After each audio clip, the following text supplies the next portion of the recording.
Hello, today is May 30th, 2025, and we are now on chapter 3 of Revelation, verse 19. It says, "As many as I love, I rebuke and chasten. Be zealous, therefore, and repent." So, the Lord does not rebuke us just for the sake of rebuking us. There is a reason behind His every action. So, when we receive His rebuke, when He chastens us, it means that we have sinned against Him. So let us be sensitive to that.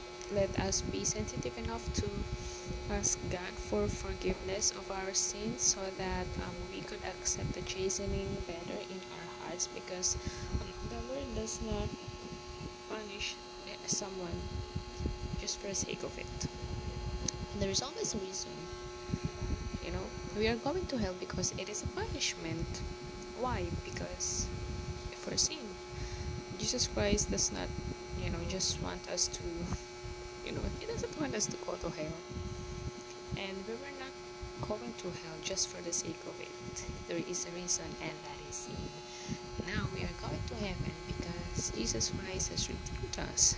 And we should be thankful for that. And when we receive Him as our Lord and Savior, He became our God as well. He did not only became our Savior, He also became our Lord. And as our Lord, He has the absolute power. He has the power in our lives. He has the power to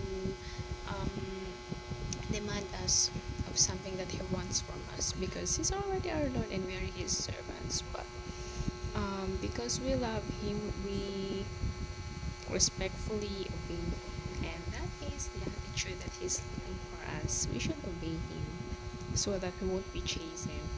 And He is a merciful God, because before His chastening, He will give us a lot of warnings. He gives us a chance, and even in this verse, He chastens us, but He still gives us a chance to repent. So He's a merciful God. So I think that's it for today. Thank you.